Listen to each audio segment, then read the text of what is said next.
sexy while she drinks and who doesn't? You should have saw the big mirror. This is love. I'll just invite him back. I'm dead. So love her.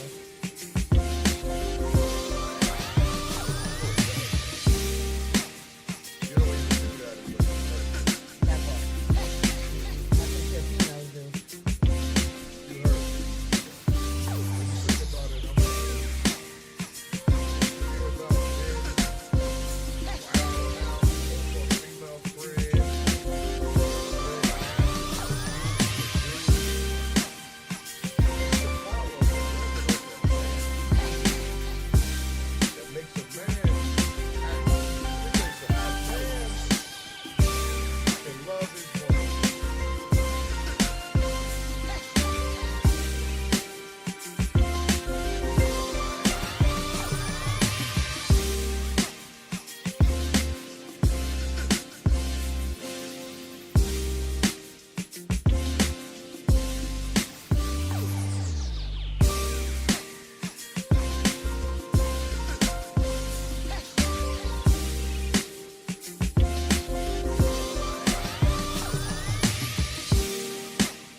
This is the Storm Warning Show. Turn the radio up.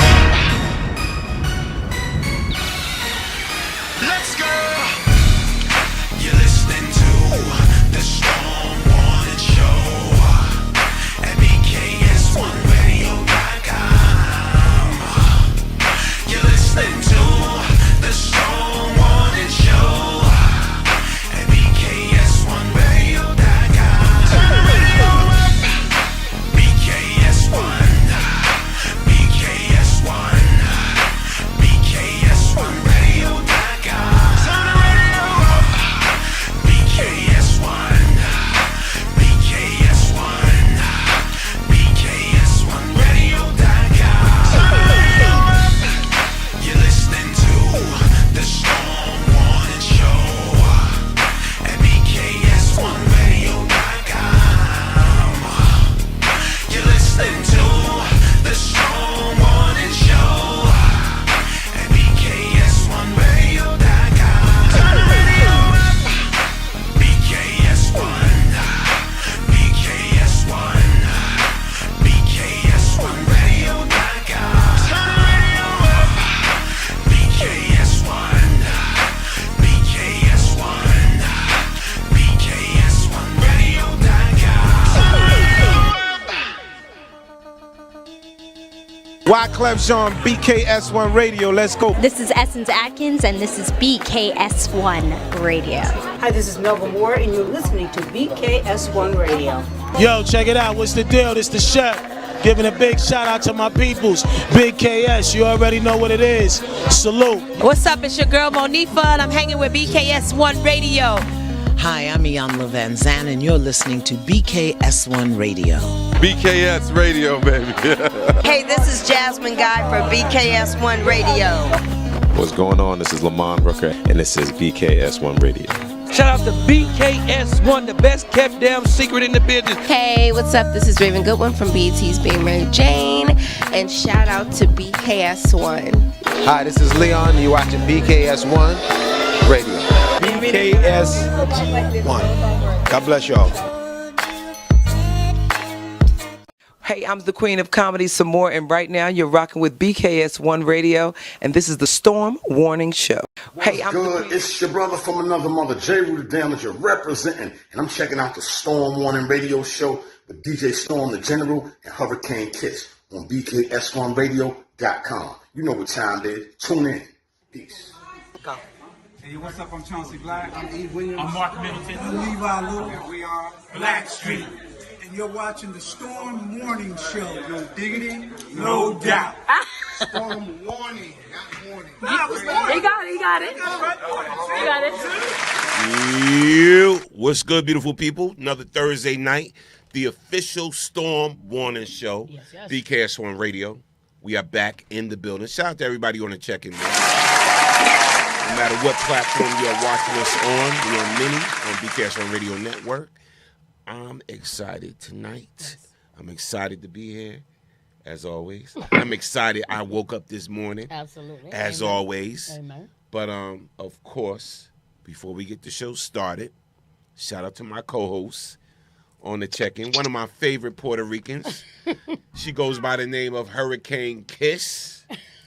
Welcome her. Puerto Rico. Oh. Puerto Rico.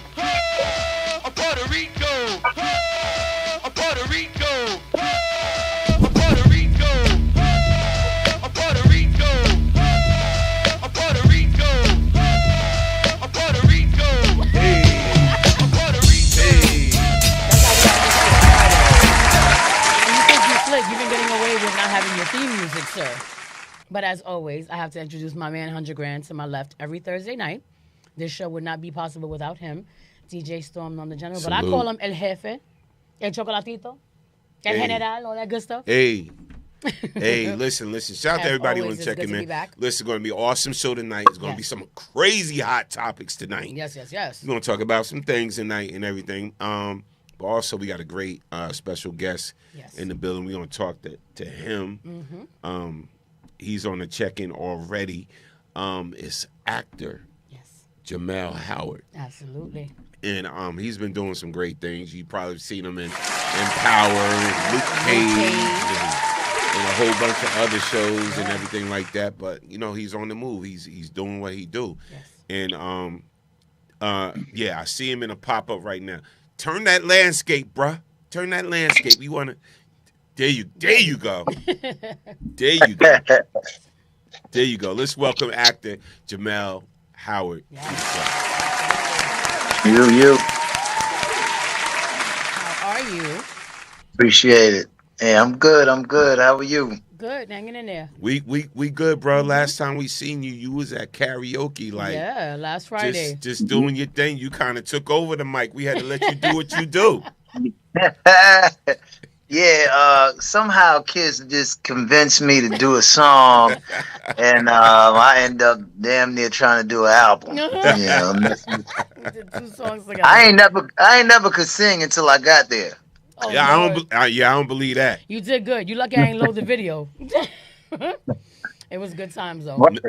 No doubt. Nah, that was dope. It was dope. I had a blast, man. That was fun. Nice. I kept saying I wish my mother that vibe right there. My mom loved that vibe right there. I gotta bring her over there. Yes, most definitely. Yeah, absolutely. Man. Well, first and foremost, man, welcome to the show. Yes. And thank you. Yeah, and listen, man, just tell the world, you know, what's going on with you and what's going on in the world of Jamel Howard. Yeah.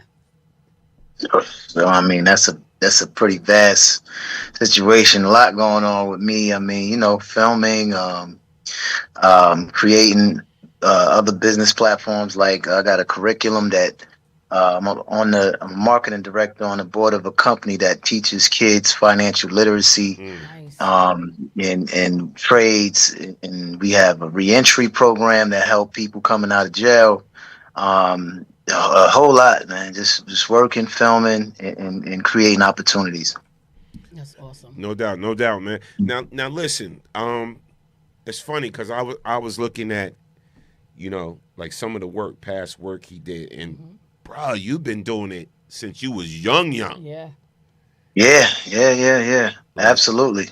Like, I mean, it was sort of a thing that, you know, that I kind of fell into. Coming out of music, I was, you know, doing my rap thing. At the moment, at that time I thought I was gonna just be the biggest rapper in the world, and you know how the universe align things, you know. Yes. Now, listen. It's funny because I could relate to that. Now, rapping, music, all of that. So, did you used to write and all of that? You used to write, or because no, some people got other people rapping for them. Yeah. Writing for them. I mean, So were you a writer as well? As far as what, like talking about music? Yeah, music. Oh yeah, of course. That's how I started. I started out as in a group back in the days. I was in Long Island. We had a group, and I used to be like the real battle rapper. And I used to take my last little $20 and jump on the train and go to the city and pick up the payphone and be like, "Where's Def Jam Records?" Right, right. It tell you right the address that back in them days, and then I would go to Def Jam and all of the labels and just battle in the front of the labels. Right. And that's how I got seen. The first time I got seen, by a couple people in Fat Joe's camp, and then end up finding a manager and went down the music route for a little while. But realized I didn't know the business, right. and that was it was a good and a bad thing because it taught me a lot. But I got, I was getting robbed basically, and then I met a guy opening up a show for Fat Joe backstage, and he said, "Yo, you should get into the film thing. You got a good look, you got a good character, man. You should try to do that." And that's when it put that bug in my brain, like, I never thought about that. Right. Yeah. So you're originally from Long Island, right? Strong Island. From Strong Island. I'm sorry. Right. My granddaughter's dad is from Strong Island as well. How was that growing up in Strong Island? But then also, because I feel like everybody comes to New York when it comes to like opportunities as far as like auditions, stuff like that. Was it just like, did you get discouraged at one point when you felt like you had to keep on going back into the city to like find opportunities? Or did you have many where you're from? No, there was nothing going on in LI for film opportunities. But it was a lot going on in the music scene because it still was like the birthplace of like Rakim and you got EPMD and Chuck D and all of those guys and Busta, even though he's born in Brooklyn, but we know that the leaders of the new school and all of that was Uniondale, Long Island. So it was a lot of things going on musically, but I felt like if I wanted to take things to the next level, I was going to have to get into the city because that's where everybody was at, hanging, partying, doing this, that. Right. And my opportunities came then. I used to come back from the city and tell my crew, like, yo, I met Buster, I met this, I seen Jay-Z, I met, back then it was Boot Camp Click. I was like, I met Rock Ness from Boot Camp. He said, come to the studio. He was like, man, you ain't meet nobody. You lying. I said, I'm telling you, man, just come to the city. And then one time they all came to the city and we literally went to the studio where Boot Camp Click was, Buckshot and Rock Ness and all of them. And Rock Ness came out. He was like, yo, what's up? They used to call me Sharp. Like, yo, what's up, Sharp?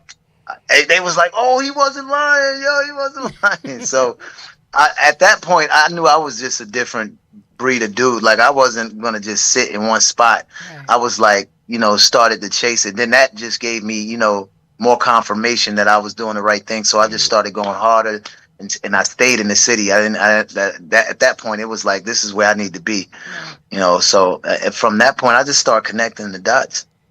Gotcha. So when was the moment where you kind of realized that there was a big difference between what you may have thought was your passion for music now crossing over into acting? Yeah, when did it click for you that this is what you should have been doing? I was walking in the city and I seen an open audition for a Burger King commercial. And I was like, dang, I never did no acting yet. And then I was like, let me just walk in. Here's an open audition. I walked in there and I walked out and I was like, they was like, wait a minute, we want you to come back in, And then I booked it. I was like, oh, I booked it. It's like, I really booked something. And that was it. It was like, I didn't have to fight for, they gave me like a little, I think it was something a little over 10,000. I didn't have to fight for it. I didn't have to, nobody was stealing it from me. It just all made so much sense and flowed so much smoothly. And I was like, yeah, I think this is what I want to do. And then after that, I booked a few things and things was going well. And I started going on like a spree, booking a lot. And when I booked Marvel Luke Cage, that's when it clicked for real, because I was looking at it as just a hustle, you know, trying to get to the next thing, because I was in the street really, you know, and it changed me a lot. But then when I booked Luke Cage, it was like I heard the Marvel producers and they like, hey, Jamel ready? Is Jamel? And I'm in the trailer. I'm like, that's crazy that, you know, this was like Marvel producers and Netflix director and did it. And then I just said, yeah, I like that feeling. I want to do this for real. And so I then I kind of like gave my all into trying to be masterful in the craft. And the hustle part dropped off, because I'm like, the money will come if I'm, you know, perfecting the craft. Right. You know? So that's when it really clicked for me. It's funny because I was looking at his reel, right? Mm-hmm. And I was like, oh, I did see him in Yeah, Power, yeah. right? I saw my daughter on my knees. I was like, I remember Brains. I was like, oh, okay. I'm gonna run a little bit of his reel. Yes. That's all right? Can I run a little bit? Sure. All right. Listen, if y'all just tuned in, you officially on the Storm Warning Show, BKS1 Radio. Yes. We got actor Jamel Howard. He's not in the building. But he in the building. But he in the building. but I'm in the building. Yes. Let's rock this clip. Little man got the digits. Are you sure he got this, man? Cause I ain't going back inside cause some green ass nigga fucked up on his end. Told you so good with him, man. Let's go, let's roll, nigga. I'm gonna pull your motherfucking head off. Leave him alone. Take it to the fucking safe now. Take the cell phone. His little ass say anything wrong, you kill him.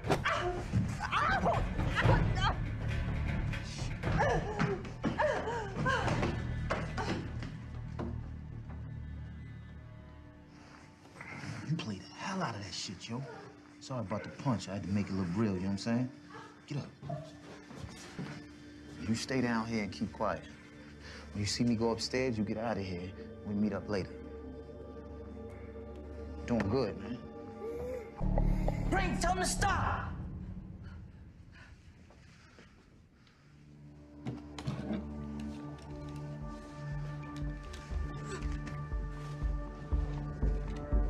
I really wish you didn't just stay there.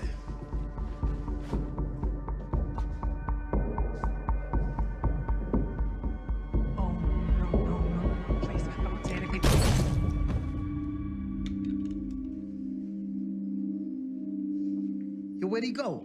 I'm doing what I'm doing, and I don't have with all to do with, but I'm gonna. Don't look so sad. I know it's alright. Oh, I don't want to listen. Listen, stop now. Love and happiness.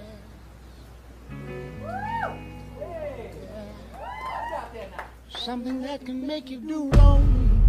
Make you do right. Right in your face. Love. Ain't no promoter gonna short me out of one red cent.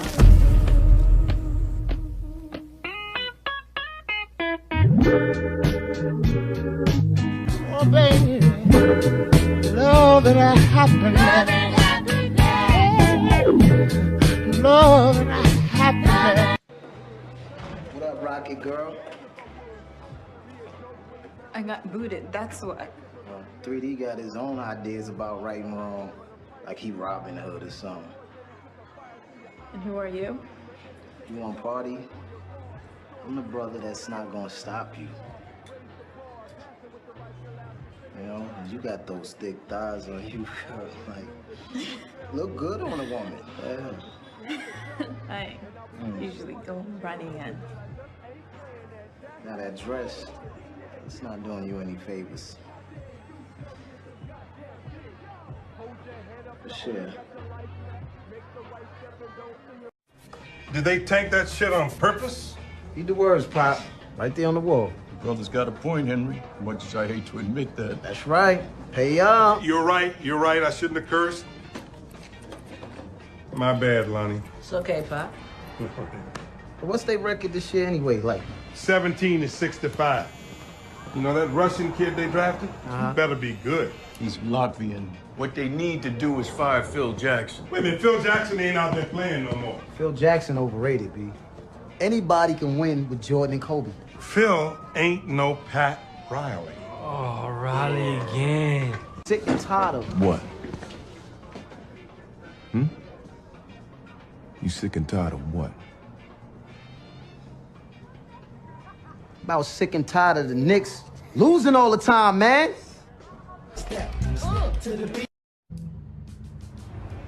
Little man got the digits. Are you sure he got this, man? All right.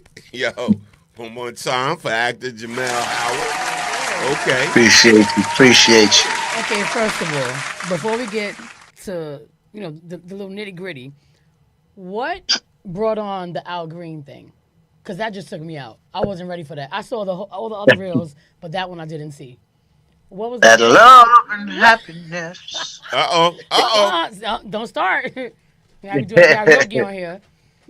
I kind of led that and pushed for it because I love playing doing biopics. I played Tretch in the Salt and Pepper movie. I played Andre Rison in the Left Eye Andre story, and then played Tupac brother in All Eyes on Me. And I'm like, I love to do that, and I wanted to do a period piece. And we've been reaching out, trying to figure out who can I do instead of waiting for, them something to happen and be cast. I said, who can I be? And I tried to find a voice that I can mimic well, because I could do a bunch of voices. And I just picked Al, and I started to put it together. We reached out to them. Everything was cool, and and then in the middle of it, everybody changed their mind. Like Al's team, I guess, right. He's a preacher now, so he was a pimp, and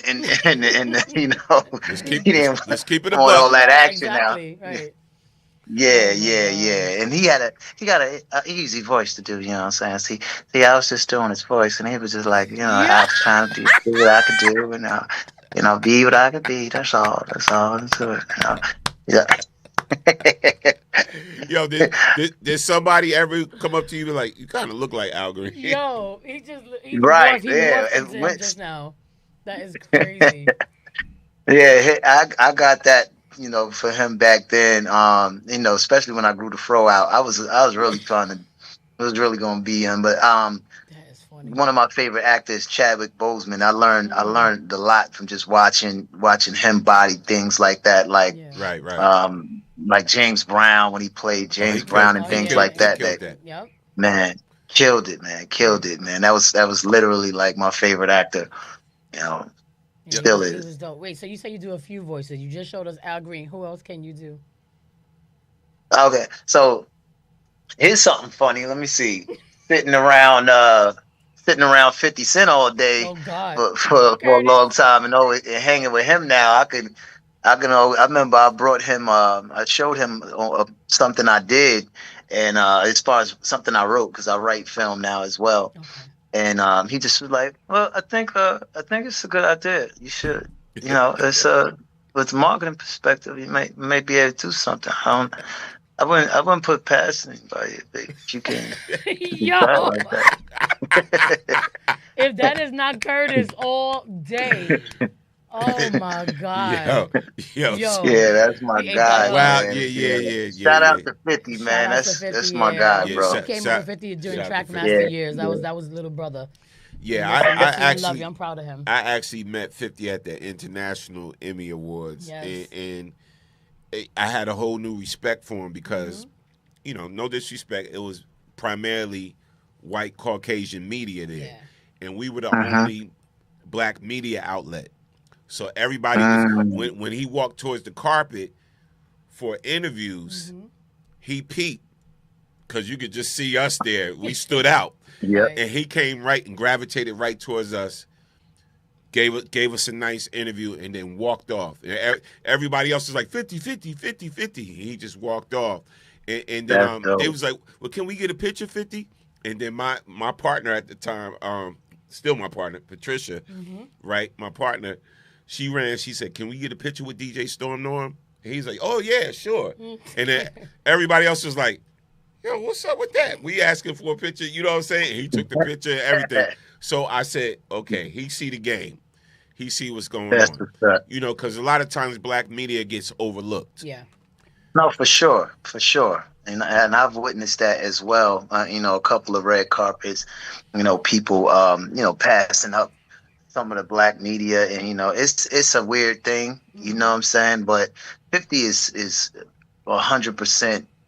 You know, he's 100% dude. You know what I'm saying? Like he's a good person. I ain't gonna lie. Like, you know, there's been times I hit him and, you know, listen, I wanted to show you something, and they was like, where you at? And he came through. Like, you know, I was like, he ain't gonna pull up. Right, You know, right. Oh yeah. that's you know, that's something that you don't really see in this game, and in this world. Right. People are so phony, you know, and there's a lot of people that are selfish, and he's just not one of those people. He's authentic. You know, so he's a good dude, man. Yeah, he's very authentic. And here's a funny story. You asked me about a voice. I told you I played, you know, when I played Tretch in the Salt and Pepper movie. Right. I met Tretch. I met Tretch before I played it. I was at Ice-T house and watching the Super Bowl, and he had a Super Bowl party, and we all was over there, and Tretch walked right in the door. And Ice-T was like, yo, this my man Jamel right here, man. He and everything. You gonna like him, man. You gonna love him. Right? So oh my God. You know what I'm saying? And me and Tretch got cool right then. But yeah. Shout out to Ice too, man. That's my guy too, man. Yeah, he, you know, some good people like Malik Yoba, Ice, you know, people like that I call and get advice here and there, and you know, they always there to guide. So shout out to those folks. Yeah, no doubt. Shout out to Tretch. Met him on several occasions. Several occasions. Tretch is big bro too. Yeah. That's family Mad cool people, man. Yeah. That's my guy, man. I just was talking to him today, actually. Yeah, we were together at 24 Hours apiece recently. We all performed on the same stage. Yes. Yep. I was there. You were there? Yeah. I pulled up there. I was there. I stayed for a few. I couldn't find. It was not. It was just too much people and nothing to eat. Yeah, there was a lot going on. I was Yeah, I was backstage. Like, listen, man, I need to eat something. And it was just too crazy. So you know, but it was dope. That was dope. We bypassed each other even before then. So there we go. We were out there all night. Oh. Yeah. Oh, fire. So, okay, so when it comes to, like, everything that you've done, right, because I saw that you worked on Luke Cage, but you worked on Luke Cage with one of my favorite actors, Ron Cephas-Jones, God rest his soul. He was also on This Is Us and a slew of other stuff, yes. How was it working? How was it working with him? You know, he's a delightful spirit. Yeah. You know what I'm saying? Like, he's one of those people that just has a delightful spirit. So it's just a warm spirit, you know? So every time I'm around, I was around him, it was all smiles and you know, he's just a cool dude. And you get that, you know, a little bit of nostalgia because, you know, he's been in a lot of projects. It hits you like, hey, this is my, you know, he was in this and he was in that. That's all that keep flashing in my head, all his older movies. But yeah, man, I just got to connect with him on a different level, and then he's a good person to bounce stuff off of too when it comes to acting techniques and things like that. He was there and did that with me as well. But he's a cool dude, man. Delightful, warm spirit. Yeah. God rest his soul, man. Damn. God rest his soul. Yep. No doubt. Now, I see you got an upcoming role in the family business. Yes. Yeah, the Family Business New Orleans is actually out on BET now.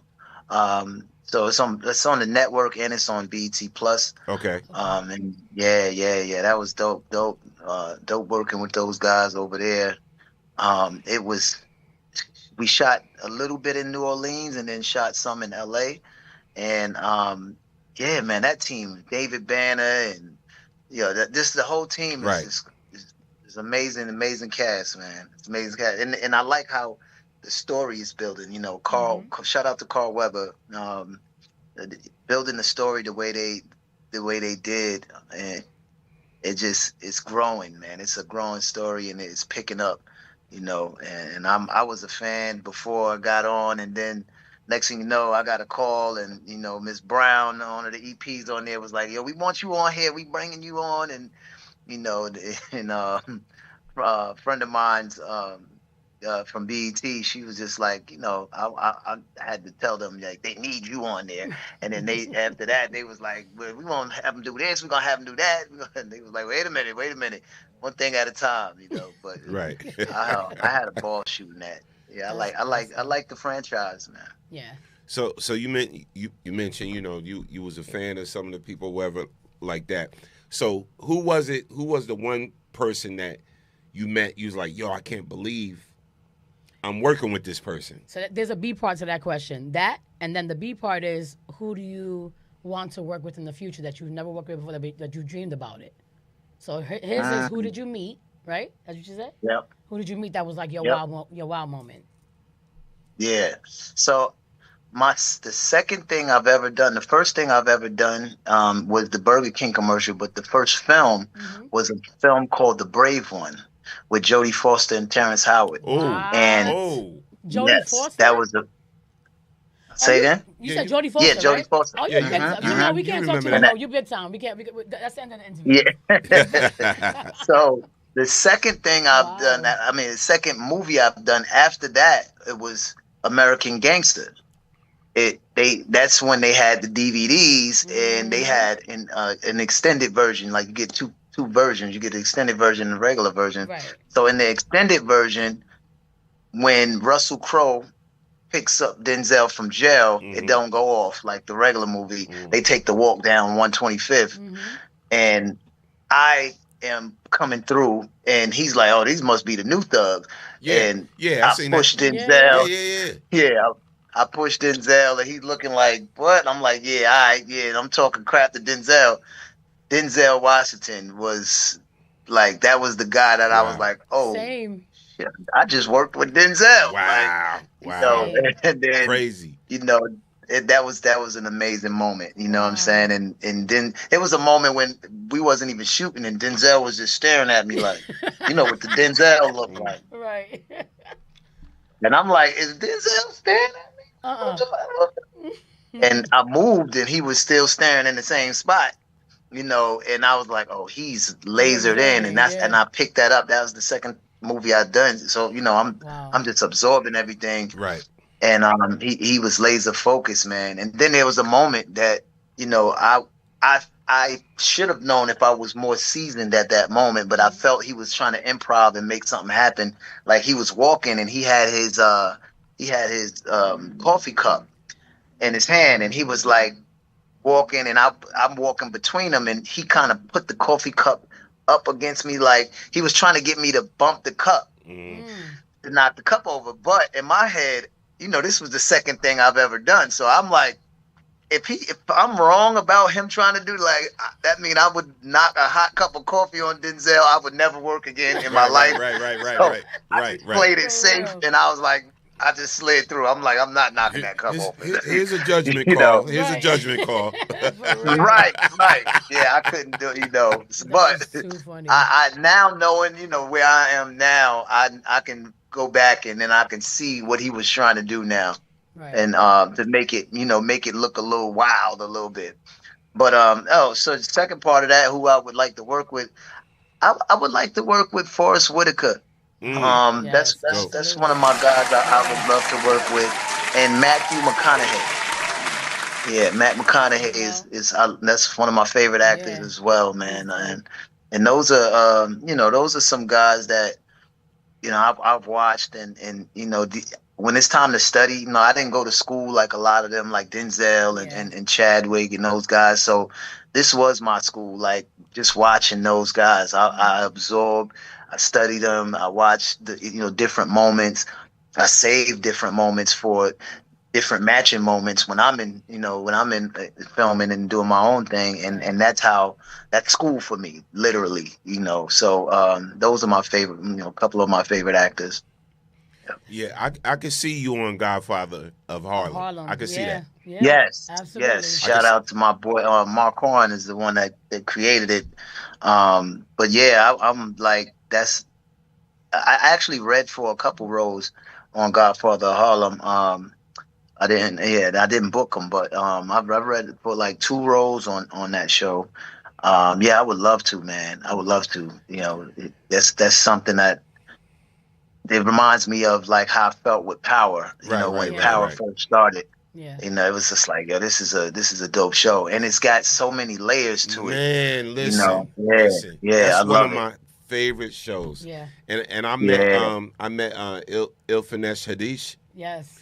That's she plays Bumpy's wife, Bumpy Johnson's wife. Yeah. Yeah. And That's dope. Yeah, she was just so down to earth and cool. We had a great conversation, and she loved hip hop. She loves hip hop, bro. Oh, that's wild. So like, you could have any type of hip hop conversation with her. She with it.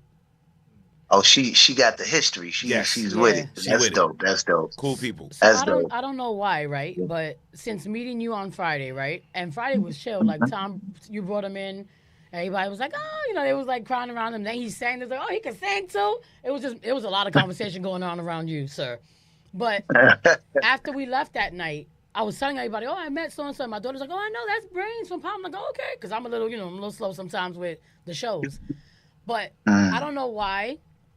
But I see this premonition, right? I'm not like very religious. I'm spiritual, in my own way. But we've been having conversations about like stuff, like certain movies or certain roles being done over. And I used to always say that I wish that they would do something kind of like relating to like not a second part, but like a new modern version of like Juice. Like that's coming out. A reboot.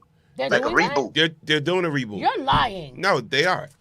I'm mad as hell Really? now. I Yes. started for no reason. Yes. Juice? I was about to say I could see Jamel doing that with Noble Wood, Mekhi Phifer, and Omar Epps. Nah, I think it's actually they're making a series out of it.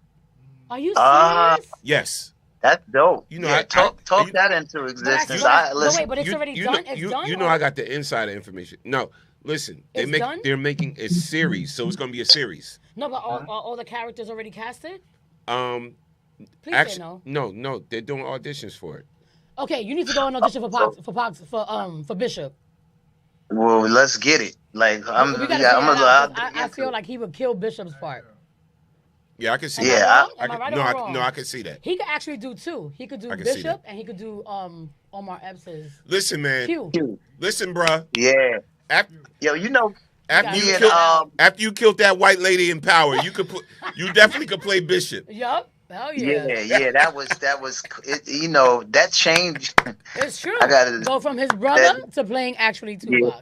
I can see that. You got to flip the switch and just, that thing is it's not an easy thing to get to, but when you can flip it and get to it's like, it looks realistic. Yeah. You know what I'm saying? That was going to be my next question. Yeah, I would love to do that. Me and this comedian, like a sketch comedian, Commodore, we did like a skit, with Juice skit. I saw that. And I played Q. Yeah. So that can listen. If you know somebody that's casting it, you tell them. I'm gonna find out. I'm gonna absolutely find out because I had that. I didn't even know that they were doing that, and I felt it just out of conversation. Yeah, I heard some. Yeah, they making that a series. Oh, so if they still I'm casting definitely. for that, I need a role on that for sure. You gotta find out about that. Yep. Yeah. So that's dope. That was gonna be my next question. When you have scenes like that, right? When you kill the white lady, right? When you watch that back, how does that affect you as an actor, right? Like, because I've heard different stories of, like, actors doing scenes, and I don't know if you watched Charlie Sheen's documentary recently. I didn't see it. If you haven't, please watch it. But his dad, Martin Sheen, talked about how he did Apocalypse Now, like all the, the Vietnamese War, and how he got sick behind that. Like, mentally went through a whole bunch of stuff. So when you do scenes like that and you rewatch them, and you see yourself in that position, what does that do to, like, the mental as an actor? When I watch it back, it's okay. Mm-hmm. In the moment of doing it is when kind of like disturbs you a little bit. So I like in Luke Cage, I killed like 5 people in the parking lot scene, and it's one part of it. I shot my homeboy, and I froze on that. You know, like after I shot, like I forgot my lines and everything because I was like, I actually went in so much that I was like, oh shit, I really just shot my homeboy, and I got stuck in the moment, and then the other dude that was with me had to hit me like, what you do, and he hit me, and it kind of snapped me out of it, and I was like, oh yeah, but yeah, man, we gotta, and it snapped me back into it. Right. So, we call that method acting. Yes. And it's just when you live in actually in the moment of the character and you become it, and it happens. Will Smith talks about it a lot, like he got stuck in some roles and things. But I learned you got to detox, man. Yeah. Like you got to be grounded in something spiritual. Like I go and meditate, after something like that, especially after that role when I shot the white lady in the head in Power. I was froze. You see my arm stayed there for a while. I was like, oh, because it was just like too realistic. So I went meditate, after that, you gotta assure yourself that this is just film, but the universe don't know that it's just film. It's energy. Right. You know what I'm saying? So you do have to meditate and recenter yourself. And then it's fine after that. I can watch it after that. I just have to, at the moment, right after the scene, I have to go into my trailer. I do my little meditation and bring it back to the center, Right. Mm-hmm. I definitely, now I'm starting to think about that whole Al Green part in the trailer. Like, I definitely could see him really doing that. Like, and listen, and my whole thing is, I know you say, like, he's in the church and all that now, but that's part of the journey. Right, yeah. That's part of the journey, man. Yeah. And it's like I could see him playing that whole evolution. Like, to me, somebody need to really put that out. Yeah, absolutely. Like, heavy. Yeah, absolutely. And it was that was something that I felt like the same way you felt. That's part of your journey. That's your story. You know what I'm saying? And it ain't like nothing to be ashamed of because it got you to the steps that you needed to get to where you are now. So absolutely. I didn't see anything wrong with it, but I've like I said, it's in the universe. So hopefully somebody can get in his ear and be like, listen, forget all that, let's do it. And he, somebody got a better relationship with him than I do. And he flipped the switch back on and we off to the races, Absolutely. But I would love to do it for sure. That would be dope. And I'm sorry, go ahead. No. You got a go question? ahead. You mentioned one of my favorites a couple of minutes ago, Will Smith, right? Yep. And I was going to ask you a question in regards to certain roles. And we know Will has played every role imaginable. Is there any role that you absolutely refuse to play? Like, are you open to just playing any type of role, or do you have a cap? Like, no, I'm not doing that. Oh yeah, I've turned down several roles. I've turned around. I had to turn down some. There's a show. What's the name of this show? I forget the name of it. But it's I'm not homosexual, so I turned down those roles because I feel like being that I can tap into method acting, I feel like it's something that you should be able to identify with, or it's a truth somewhere in your life, and I don't have any of that in my life, so I pass on those things, nothing against anybody homosexual or anything. That's I'm not homophobic or none of that. You can do what you want to do, but I just can't do that. And when it comes to film, so I pass on those. And it was a big role. Like, actually I knew the guy that took the role when I passed on it, and he's became very famous off of that role. He played a character, a murder or something like that, and it's like he was a gay guy. Oh yeah, I think it was what's the name of that? P Valley. P Valley, yeah. Oh, P Valley. P Valley. Yeah. Oh, really? Yeah, okay. yeah. I said, nah, and then the guy that took it, He became real, and everybody know him off of that. But I just couldn't do it. And he's a good dude. He's a good, great actor too, by the Yeah, way. no, he's But absolutely and the dope. crazy thing is, I know him as a musician. Yeah, right. Yeah, exactly. He's a dope Exactly. musician. He's a dope Yeah, musician. yeah. Yeah. And see, so I wanted to ask that question because we've had plenty of actors and actresses come through here, and we usually always ask that question. And a lot of people say like, "Oh yeah, well I'll play whatever role, whatever." But I feel like how they say all money is not good money. I feel like every situation, you should be allowed to say like that doesn't match my integrity. You know what I'm saying? Like, cause in the back of his mind, he could probably play a dope ass gay guy, right? I'm just saying in the back of his mind because he's as an actor, But I feel like he should be allowed to be able to say, you know what, I'm just not doing that for whatever reason. I think one of the best conversations, interviews that we had was when Tobias Truvillion. Oh, Tobias Truvillion, yeah. I did 2 projects with him. Yeah. Tobias, right. So he That's came. a good friend. Yeah, so he came here. He dropped how he felt about playing the role on Empire. Yeah. The gay role on Empire, or whatever. He said, "Listen, it is acting. Right. It is acting." But I also feel what Jamel said. Like, in some parts you play with method acting, you got to kind of relate and tap into something. You got to tap in deep with that. Yeah. Because just like I was stuck when I shot the lady, you can be stuck in attaching to a man. If that's not, your preference, that's going to be a conflict, spiritually for you. And it's just a conflict I'd rather avoid. I'm not going to get into that. You know what I'm saying? Right. It's not necessary for me to even accept that or entertain it, because I know where I am going and trying to be masterful in the art.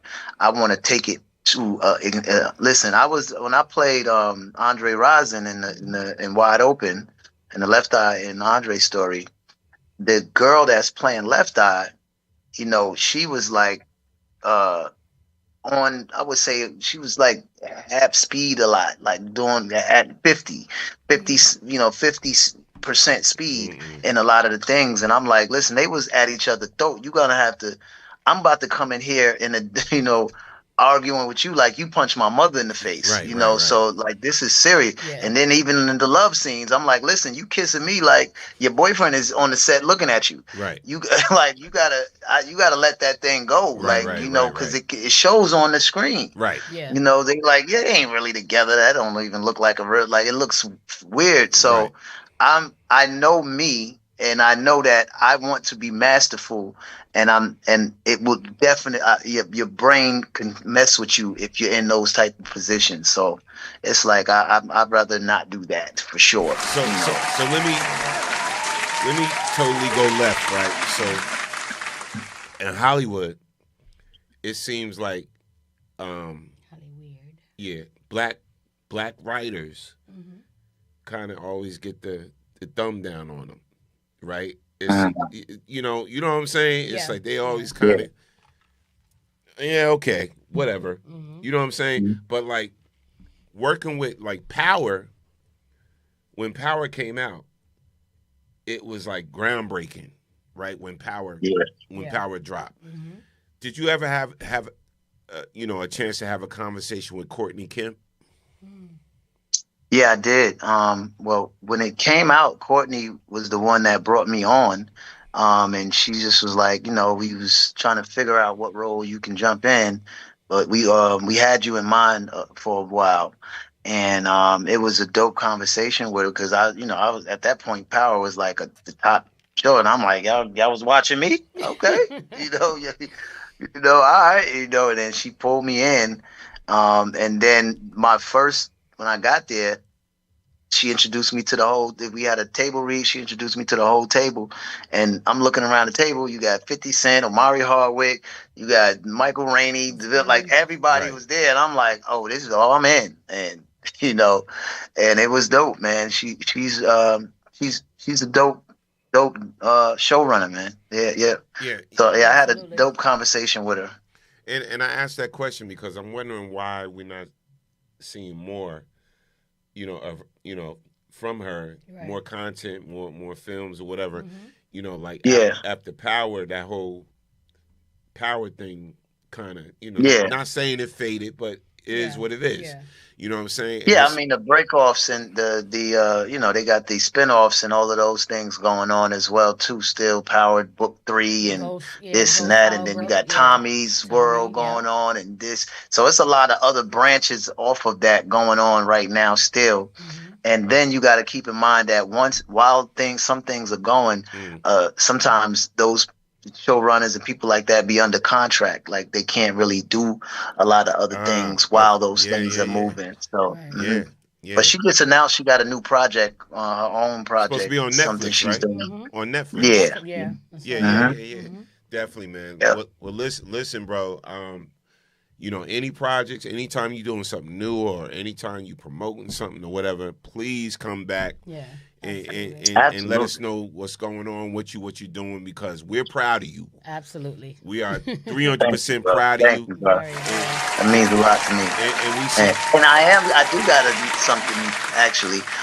I wrote me and my partner, we wrote this project. It's a comedy called The Snack Bar. And basically I was raised by an Indian family. And so me and who's like my Indian brother are running the snack bar. It's funny. So that's like, and I'm talking about Indian, and he's like, "What are you doing? Don't do that." Like, I am not being interesting. Right. So, and I'm like, bro, like you do, like we clash like the Odd Couple, and it is hilarious. Like, okay, so I have one last question, right? If you would be able to write your own script and create, like, develop your own movie, sitcom, whatever it would be, what would it be and who would it be about? Well, Snack Bar is a sitcom. Okay. But if you're talking fantasy wise, yes. If I had this unlimited budget and it just was like do what you want to do, that type of thing, you mean? Yeah. I would do you ever see the movie Underworld? Yes. I would do a Underworld type movie, and I am a werewolf. Oh. Okay. Yeah. I love those movies, like the vampire werewolf. Horror? You're a horror fan? Not necessarily horror. Like I'm not but into more the like sci-fi? Exorcist head. I like sci-fi. Sci-fi thrillers. Like, okay. I love aliens and werewolves and Marvel hero characters. Like I'm into that. I ain't into the spinning head with the cross coming out of the neck. That's a no, much. I ain't doing all of that. But even though I did do The Purge, that's not, it's classified as horror, but our Purge anyway was more political because it's the prequel about how we got started. Yep. And, we fought against it and won. Yeah. But I would do a werewolf movie. Okay. Yep. Like werewolf vampire. Oh, wow. Playing a Lycan. Okay. Like they always say I got the werewolf look when I be. You do. You do. It's the brows. It's the dark brows. Got some lichen in there. Yeah, it's the brows. My father, face be like this, and people be like, "What's wrong?" He be like, "I'm happy." What do you mean? I'm happy. I'm smiling, dude. It's just his brain. His face is like that. I got some. I can too. Yo, I definitely. God. But I'm gonna tell you, like, B, I definitely, because after I heard him do the different voices, I definitely want to see you in a biopic. In a few, because if about you can do voices like that, that's crazy. Man, I love to get in costume character and I can, being that I can do a lot of voices, man, it just makes sense. I would love to. I play anybody, man. Like I'm good with those type, especially those, further back joints like Al Green. I love all of that stuff, man. Grew up on it. My mother used to sweep to it and mop to it, so I know all of them songs.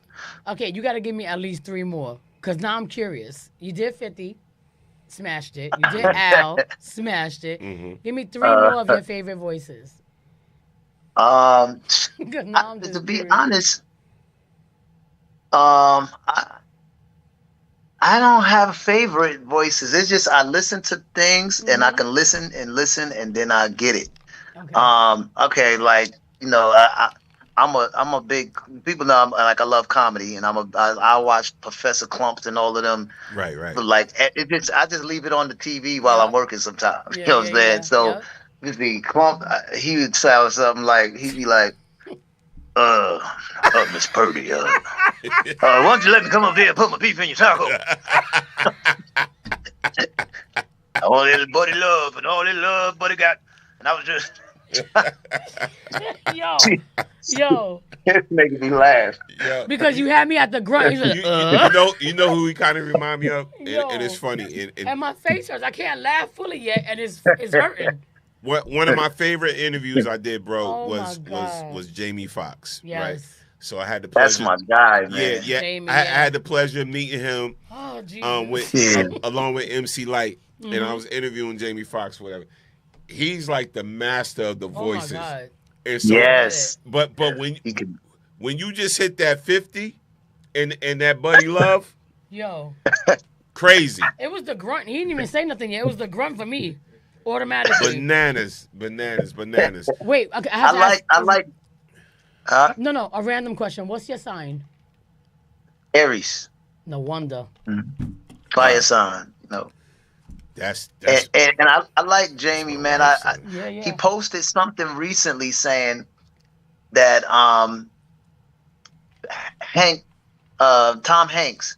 He posted a clip from Tom Hanks saying Tom was like, I heard these stories about Black Wall Street, and then I was like, what the hell is Black Wall Street? He didn't know what Black Wall Street was. Right. And Jamie Foxx posted that, and then Tom Hanks was like, I need to know what that is. I've never heard of that. And I was hitting Jamie. I said, guess what I have? And I kept messaging him. I said, guess what I have, bro?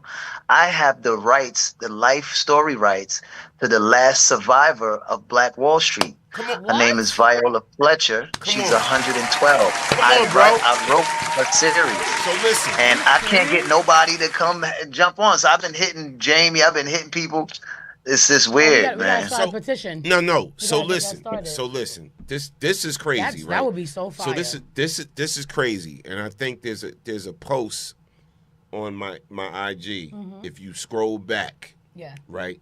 I put up something about Black Wall Street. I said, why is there why hasn't there been a story, a detailed hardcore story about Black Wall Street, about the Tulsa massacre? They love to hide stuff. And I'm like, I got it, bro. I need. Like I done sent it to I even tried to bring.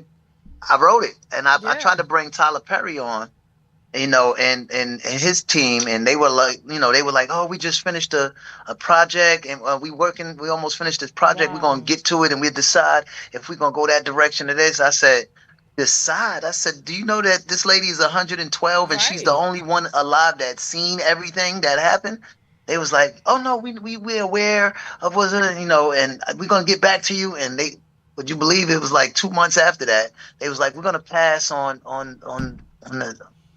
You're gonna pass on Black? I was dumbfounded. And so see, I put it in the stash. So I got a problem with that. So now here's another start of our show, because I'm about to get on my box real quick, right? So it's hard for me to believe that Tyler Perry would pass on a film about Black Wall Street when he always talks about where his studio sits on. Right. So his studio sits on a slave plantation, right? Yeah. Wow. Yeah. Right? Wow. It sits on, you know what I'm saying, a property acres. that was, you know what I'm saying, that was slaves and everything happened on that, right? And my whole thing is like, bruh, like this is what we need the people to see on the big screen. Yep. And 100%. And my thing 100%. is, so if not Tyler Perry, Spike Lee, and it's funny, when I made my post, I tagged all of them in it. I tagged Spike, Lee Daniels, Tyler, F. Gary Gray, and you should have tagged Ryan Coogler too. And Ryan Coogler. Why hasn't there been major big picture about Black Wall Black Street. Wall Street. The My project is Tulsa called The Massacre. Black Wall, Wow. and it's a 6 episode series. A short series, six episode series, and it's called The Black Wall. So, and the Black Wall, it just makes it sound so much powerful, and every brick is a story, you know, because there's so many different stories in it, you know, and every black brick is a story. You know what I'm saying? It's somebody else's story from a different point of view. Yeah. So did you ever see? You saw the one documentary they got out about Black Wall Street, right? The Tulsa Massacre, right? Yeah. Yeah. And I'm like, no, we need a movie out. Yeah. That shows every graphic detail. Literally, yeah. About what happened at Black Wall Street, but it also needs to show how we were flourishing. How we were flourishing. How we had our own doctors. We had an airport. Attorneys. We had a hospital. We had the theater. law firms. Mama, what's her name? Theater. Her theater. All of that's a part of the story. I got all that in there, bro. Like, the people don't know about W.G. Gurley, who actually owned the land that Black Wall Street was on, and he's the one that constructed everything, and gave and issued it out to black people. He said, you had this, you get to, you know, he's the one that broke the land up. So that was all his land. I got him in there. I got it. The story is so dope. So could I it ask? just does not. Let me ask you. Did you educate our people? Did you pitch this to 50? Actually, 50 is going to lay eyes on this in the next probably week. He's gonna lay eyes on it. You know, that's something. But I know where he's at with the studio, and I know that he wants to finish the studio before he grab anything large. You know, he got like 25 projects, but most of them are actually done already. But not for nothing. I'm sorry, I don't mean to cut off your thought, but it kind of pisses me off, right? Because like we're talking about like how you just said, I don't know how Tyler Perry passed on that. I personally love Tyler Perry, right? I love his story. I love where he came from, because it's authentic, it's real, and most people don't show that when it comes to like talking about their past and stuff. But I genuinely, I love you, Tyler, but I feel like not just Tyler, a lot of other directors and producers or whatever are so stuck, right, on this stigma of we got to constantly talk about all this, excuse my friends, but this ghetto shit. You know, the couple that ain't making it, but they got money and they got a franchise, they got a company, and one is cheating, and then somebody got murdered. Oh, and then the mama over there sleeping with the cousin. Oh, and then guess what? The brother's gay, and the gay got, you know what I mean? I'm rocking with you. When I say it's the same scenario over and over again. He put me on to, what was that show that I couldn't stand by Tyler? Sorry, Tyler, I love you, but. Was that Ruthless? I could not stand. Yeah. Ruthless had me, like, before I was going through this twisted, my face was like, what is this nonsense? Like, I didn't think anybody on that show could act. Seriously. Right. Call me crazy. But I thought it was poor acting. It was poor writing. I was like, what's the point? So when you have people like Jamel that have, like, things with substance, things that we're supposed to be talking about, that, you know, how Denise said, educate our people. But like, why aren't people paying attention to stuff like this? Here's the thing. Let's keep it a buck. Good point. It's annoying already. Let's keep it Enough a buck. Of that shit. Let's keep it a buck. He has something about Black Wall Street. Look at the climate we're in right now. And that's my point. Right. So look at the political climate we're in right now. Right. Right. I get what he's saying. Where they're suppressing our stories. Yes. Right. Where they're banning our books. Yes. They want to take. They're erasing our history. They're taking out our statues. They're taking out this. They're taking out that. So they don't want reminders, and you got to understand who's in control. Yeah, we understand of a lot of the film distribution in these big studios. You know what I'm saying? Of course. So we got to keep it. We got to keep it a buck. Or why something like that, right? Which we need would get passed on, right? Yeah. Now, absolutely. They're gonna hide us all day, every day. So again. That's crazy.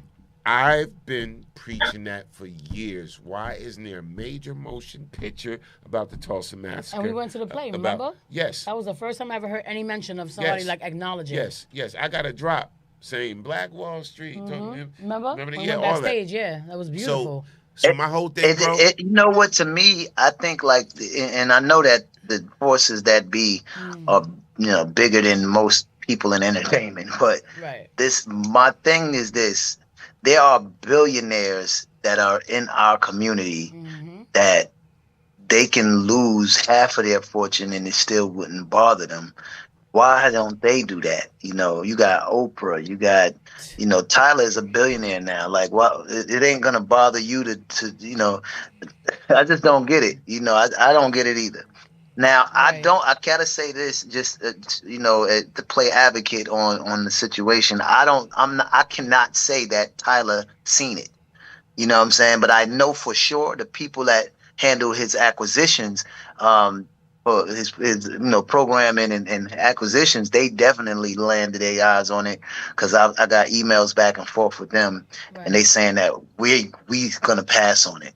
You know what I'm saying? So I don't know that he's seen it. I don't know that if they were like, I'm not gonna show it. I don't know, but that's who he have vetting things.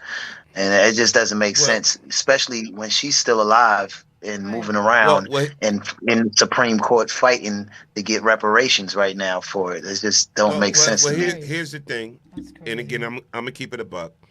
Well, again, right now with the climate, we're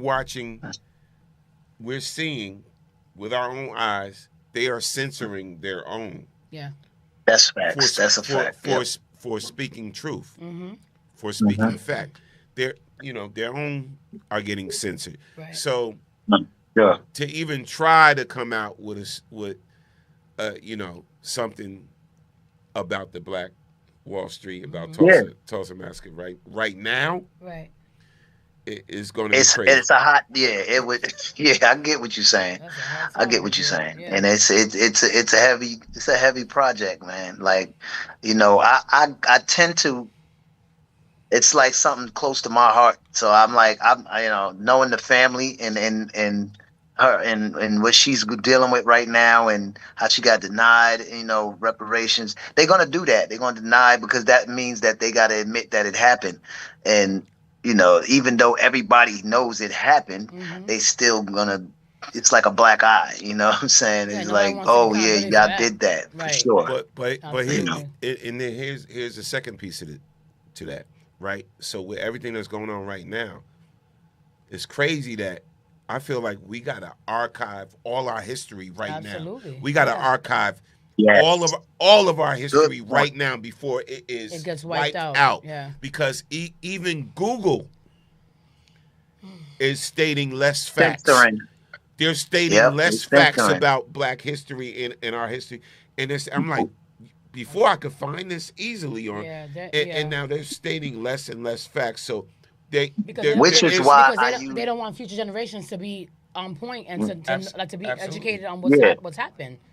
Yeah. Well, this is the thing. If you clip the root, after a while, whatever's growing outside of the root is going to fade out, and then you don't have the root no more to re-educate. You know what I'm saying? It's the same thing with anything. With a tree, half the big trees that are giant that you see, they dead already. That's why in the storm, they the ones that fall.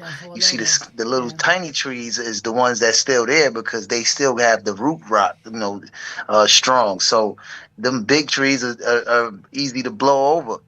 And that's what they doing. They clipping the root. It's very strategic. This is like, it's almost like a alien movie. Yeah. You know what I'm saying? It's like the alien movie where they come in and they infiltrate and they just break us down from the inside out, and they sticking around because they like, how we gonna take over Earth without destroying people in the Earth? We want them to still work.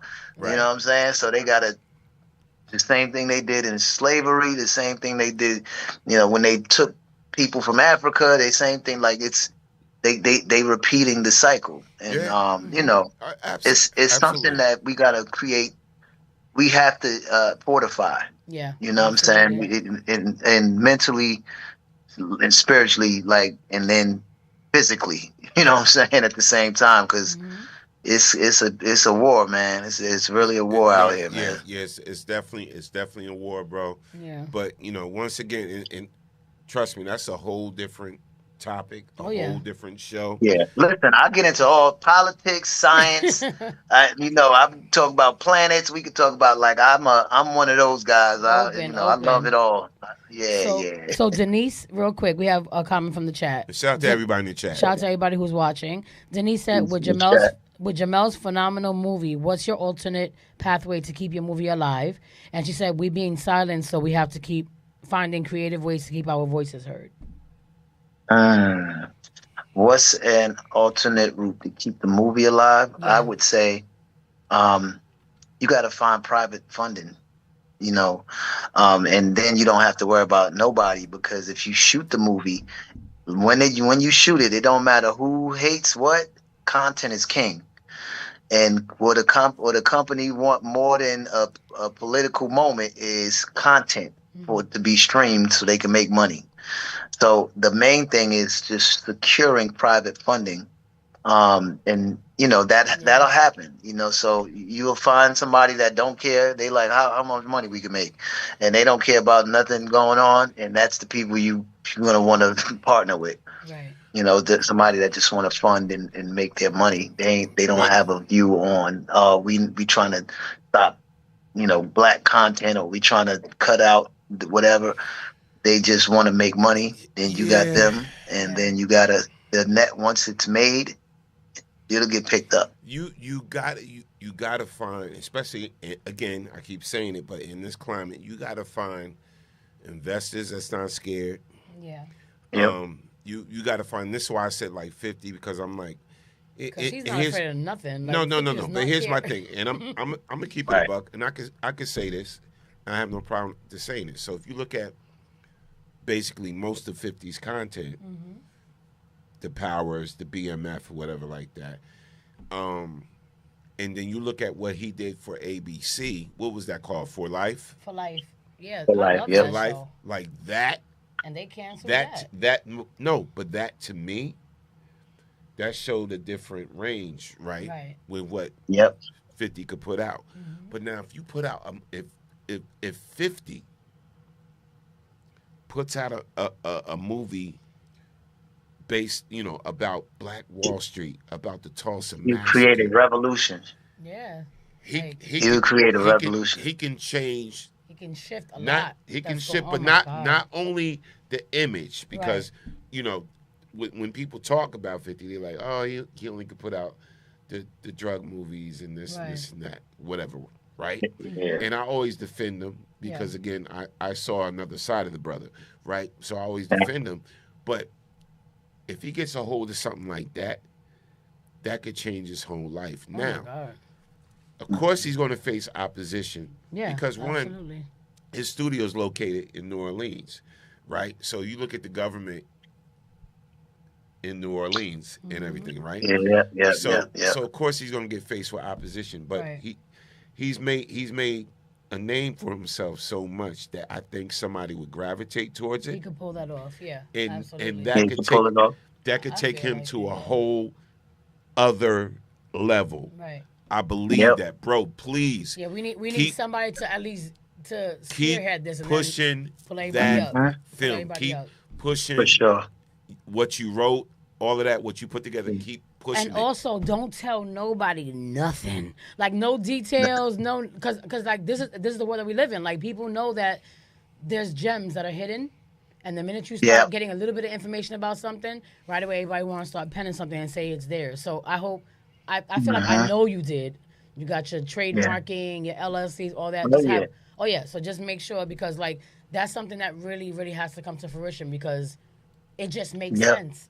And I feel like people are afraid to talk about it. So imagine him coming out and having the only survive. Like are you kidding me right now? But that's bananas. We need somebody in place to be able to really like spearhead this situation, because for sure.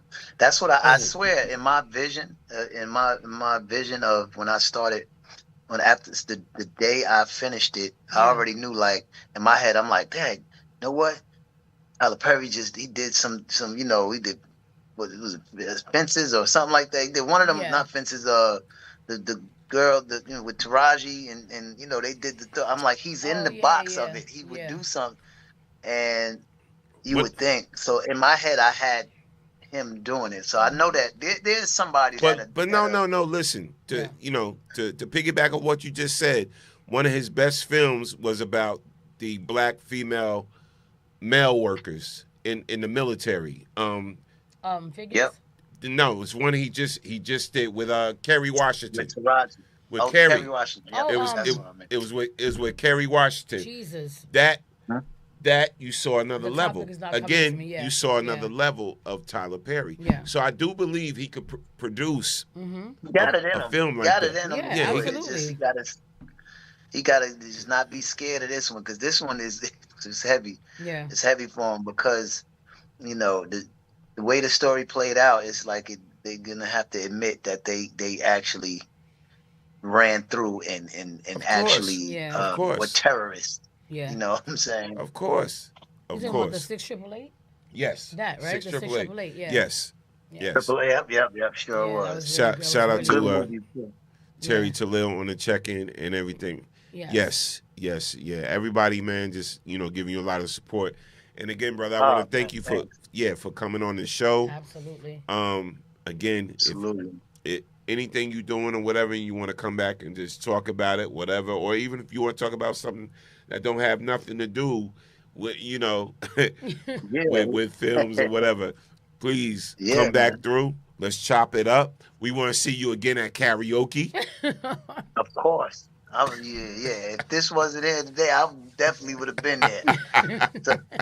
Told you, I'm gonna bring my mom next time. She's been talking about going. I said, yeah, I got a spot for you.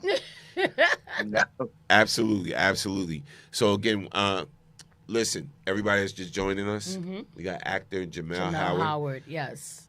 In the building. Talking about some greatness, talking about his projects and everything like that. We'll have him back. Yes. And we want to thank y'all for rocking out with him. We got more to talk about. Yes. We got Tom said, "What's up, bro?" He's sitting right there. Tom in the building. Hold on. Tom, what up, Tom? Let me bring Tom on. I got a shot with Oh, here you go, right here. You can see him right there. There you go. What's up, brother? Cooling in the cut over there. Nice and quiet. Pull that mic towards you, bro. You can't. Oh yeah. What's good, bro? What's up? Hey man, everything is everything, baby. Everything is everything, man. I'm sipping on this water. Okay. No doubt. I'm sipping on some real water. I don't know what you see. You might be sipping on some. This some real.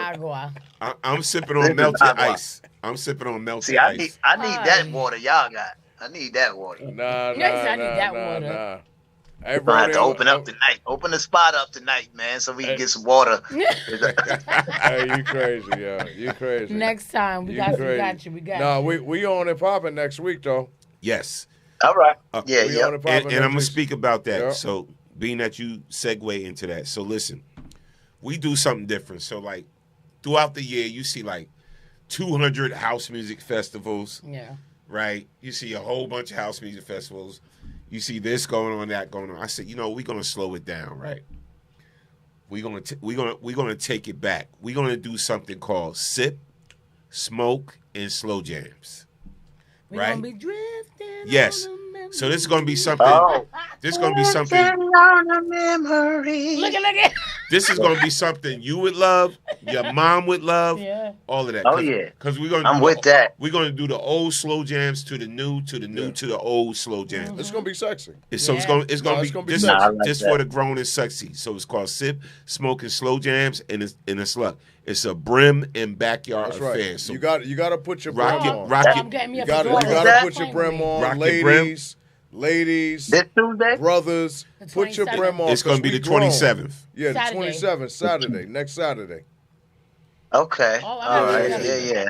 I like that. Oh, I'm getting me up I'm coming in my suit. So I just want to see all the. I just want to see the super grown. Yes. You know what I mean? Because ain't nothing sexy. I'm with that. It's you today. Hey, ain't nothing sexy no more.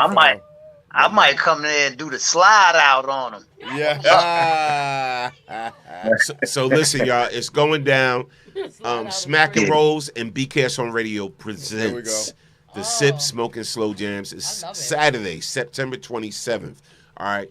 Listen, the entry it's only $15, but that includes food, a whole vibe. We're going to take you on a musical journey with the slow jams and everything. Yeah. We're gonna relax and chill after. We had all the house music, we had all the boom, boom, boom. Now we're gonna slow it down.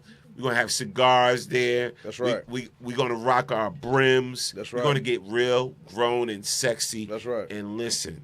Yeah. Listen. It's gonna be at 137 New Market Road. All right, Denellen, New Jersey. It's gonna be in the park section in the back of the American Legion. Yeah, the park is going to be an outside affair, but we're going to make it grown and sexy.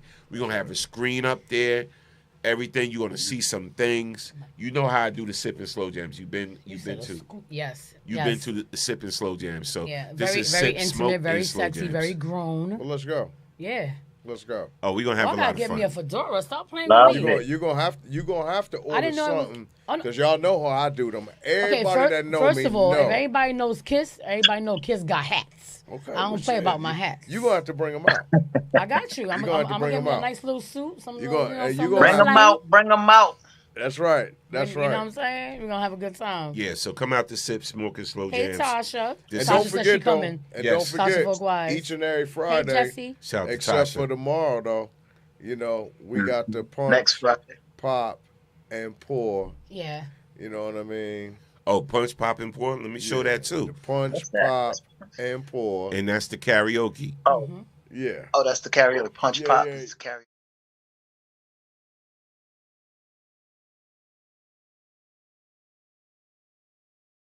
For tomorrow, because except for tomorrow. Tomorrow's going to be held off, but following up next week, we're going to definitely be back at American Legion for karaoke. And anybody that was there last week, y'all know it was okay. vibe. Real quick, first of all, I want to say thank you guys so much. I want to shout out Pete and Terry, my boy Tom, my boy Blue, everybody who came out and celebrated and celebrated me for my birthday. I thank you guys so much. That's When we met, Jamel came through, and I had all my family there and stuff, but it was an amazing time. Like, absolutely amazing time. So I appreciate y'all from the heart. So listen, again, that's Smack and Rolls presents. Yes. Punch, Pop, and Pour Fridays. It goes down. Mm-hmm. Sounds and the vibes by, of course, yours truly, DJ Storm Norm and Hurricane Kiss. It's good music, good food, good fun. Again, the location 137 New Market Road, Denellen, New Jersey. All right, come on out, have a good time, and listen. Le Cool Champagne, talk about that. Let me just tell you something. Le Cool Champagne is in the building. Y'all got to give it up for Robert Cool Bell of the group Cool in the Gang. You know what I mean? Absolutely. Just inducted to the Rock and Roll Hall of Fame last year, you know what I mean? I grew up under this family, you know what I mean? Because me and Muhammad, his oldest son, been rocking since 8th grade, you know what I mean? So let me just tell you something. We rocking and rolling with the champagne. Muhammad is out here doing what it do with it, and we got it out here in Denellen. So we popping off with at least 5 drinks made with the Le Cool, you dig? And y'all might want to catch my Mexico trip next year because we just left Mexico this summer for 7 days, popping the Le Cool in every way you could pop it. We was out there popping it, you know what I mean? Setting it off. You know what I mean? In Mexico. In Mexico. In Mexico. You know what I'm saying? Anybody that's on my Facebook, y'all saw the yacht party out there at East Loma Harris with the Le Cool. You know. That's it. Yeah. Hueva. I'm so done with y'all. So I'm packing my bag tomorrow for next year. So listen, get your. You can get your tickets early, whatever. We doing this, man. Sip, Smoke, and Slow Jams. It's going down. It's going to be 2 p.m. to 8 p.m. Saturday, September 20. Jamel in the building. So that's next week. Yep. That's next Saturday. Next Saturday. Look, I Not just this threw it. Saturday, He next like, no, Saturday. hold up. All right. I'm booked for I got something. things to do. And shout out to Denise on the check. And she's been to a Sip and Slow Jams before. Yes. And when I tell you it's a different vibe because we create a sing-along vibe. Yeah, it is. We play some slow jams where you be like, oh, yo, I remember that. Yeah. That's the whole purpose of it, to take Yeah. you on a journey, make you remember some good music while you that chilling. nostalgia. Yes, while you chilling with a drink in your hand, or you maybe you got a cigar in your hand or whatever like that. You got some food, whatever. You could be with your partner, or you may meet somebody new or whatever. It's just a vibe. It's a whole And that's vibe. what's Sip, smoke, and slow jams. Come on out with trust me, I'm gonna have a screen out there, and then I'm even gonna do a set. Like, you may hear me playing Can You Stand the Rain, and you actually gonna see it on the screen with New Edition singing Lord. it. Oh, trust me. We're gonna bring some special be having effects. no One babies day, on our watch. one day, I'm gonna show y'all the music side of me, and I remade that song. What? It's fire. What? Yeah. Hey, you gonna have. Wait, you sang all 5 parts? You gonna have to bring that Not out. Not the, you know how they do the cover songs Yeah. with the mixed with the rap. I did it like it's crazy. It came out dope. Came out dope. If I could What get you my saying? falsetto together, I'm Lord. liable to grab the mic and do the bars. You know what I mean? Uh-oh. If I You could know get you my can't talk falsetto, about- you know if you I could can't just talk get about my that. falsetto Tiff. together. Tom, you know you can't say this in front of me, right? Tiff Because on the I check-in. heard Jamel say he whispers to somebody else. He's like, "Oh, I think I might do a little like Bob Marley." He didn't say it to me directly, but I heard him, and I was like, "You gonna sing?" He's like, "God damn." I mean, yeah, maybe I'll do that. And we ended up doing 2 songs together. But he could sing. No. I I got it on heard his video. vocals. Yeah, Oh, you- I got look, you make anybody sound good when No, you don't singing do with them. that. Don't do that. Come on, Not man. me. Yeah, Not me, sir. when you Come put on, the glaze on it, kids. you put the glaze on it. Jamel, bro, I got the video, bro. Yep. Yeah, I got the video. I do too. Yeah. Matter of I fact, don't know if I think I'm gonna post it up. Matter of fact, I'm gonna put it on my IG after the show. I'm gonna put the video Wait a up. minute now. Let me. Hey, nah, you got mad videos, bro. First of all, when he said, "Oh, let your moon come shining," I said, "Oh, okay." No, Hey, Bob. listen. There's a young lady that actually was there that night. Yeah. Right? Uh-huh. That tagged me. She and, did? and posted up a video with Jamel singing. And I said, Get out. oh, I'm going to share it with the brother. Oh, my Get God. out of here. Yeah, send that to me. I want to see. That is Oh, bro, crazy. you got mad videos and mad pictures. Yeah, from that whole night. Yeah, I Yep. want to was a see. good night. Show me. I want to see it, especially from the different angles. Different You know, you can angles, see right. the drunk side. You might see a Lord. tipsy side on the right. You know what? On the right. I'm not even Oh, going my bad. I'm not even going to call it the drunk side. I'm he going to was call it vibing. the fun Yeah, side. he was definitely he a went out. vibe. He went out. But listen. Oh. Listen, it's all good. Again, that's actor Jamel Howard. Yes. We Yes, want to thank sir. him for being on BKS on Radio, the Storm Warning Show, with me and Hurricane Kiss and everything like that. But we got some things. Look, listen, we up late. We could talk about some things. Of course. All right, we're gonna talk about some things. But again, we want to He we might want just to want thank to the come good back brother. in. Listen, if he come back in, he come back in. But we're gonna segue into some other things. Let me see. Mm-hmm. But I'm gonna keep the good brother in. So what I want to talk about is I think I go relationship. Should I go relationship? I'm gonna go to unappreciated. Yeah.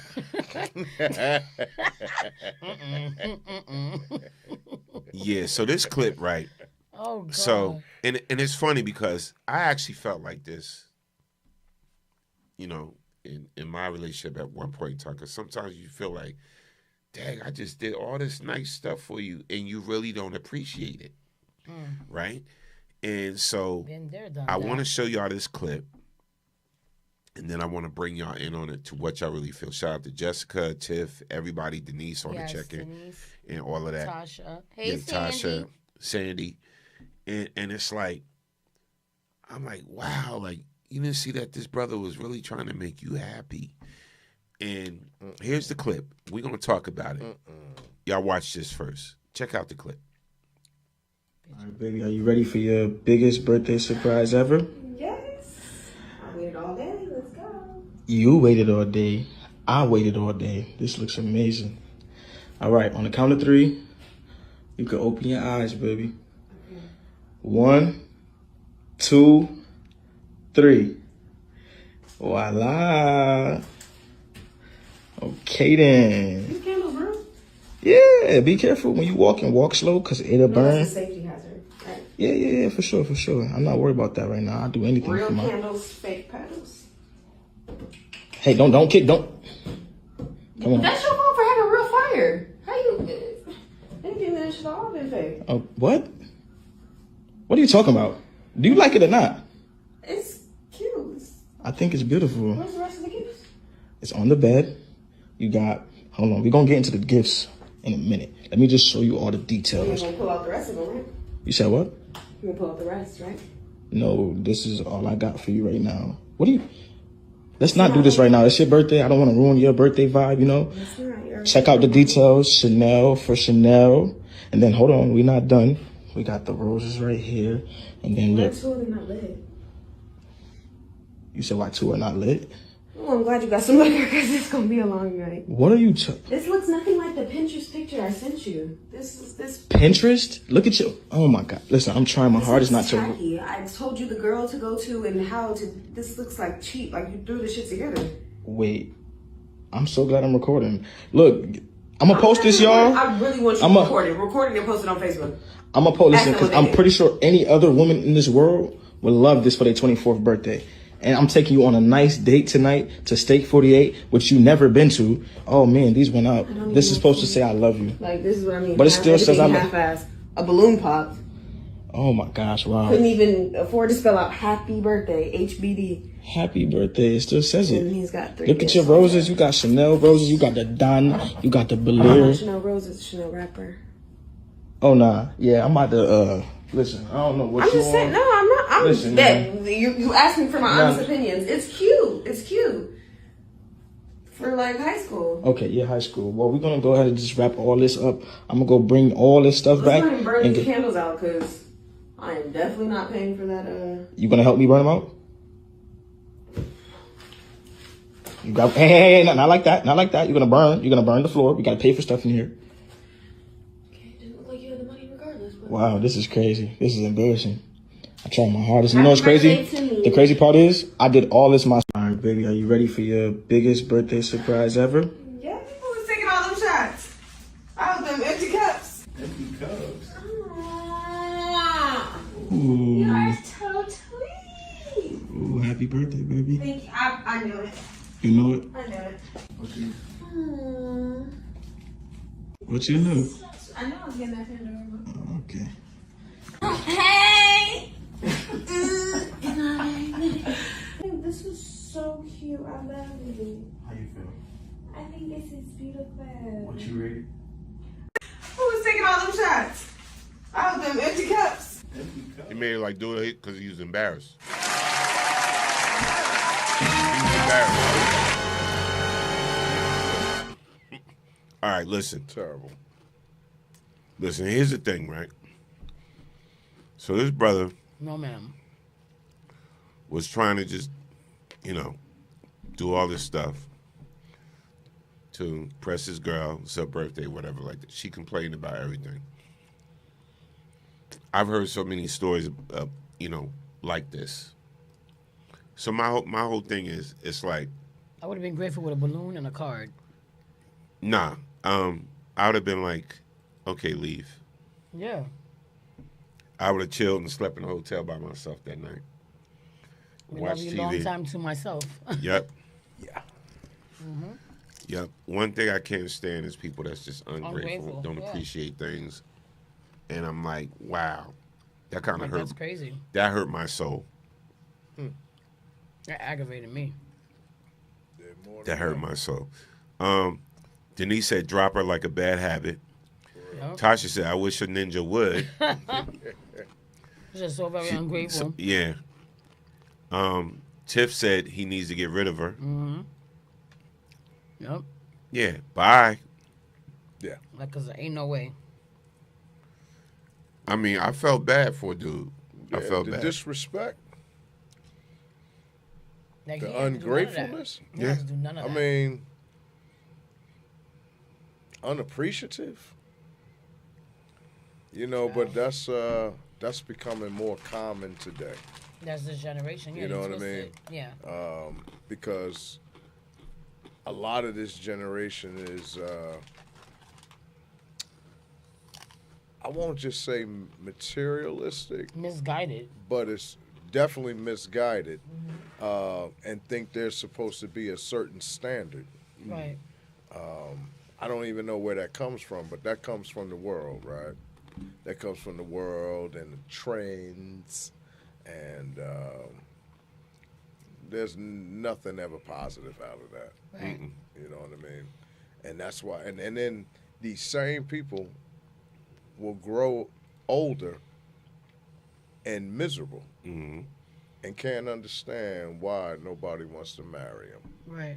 Right. Because we come from the generation of going to school, sitting at your seat, and then finding a note all folded up in like origami style. Do you like me? Yeah. Yes or no? Yeah. And that to us was like, oh, you like me. You know what I mean? Like, there was a certain je ne sais quoi about that kind of vibe. Where You get a point for je ne sais quoi. Thank you. Thank you, sir. But that it felt authentic, it felt real. Like, I even told my daughter, like, last month, I remember telling my daughter, I'm like, it's crazy sitting back and thinking about, like thinking about relationships that I've been in, or Right. situations that I've been in, situationships, whatever you want to call it.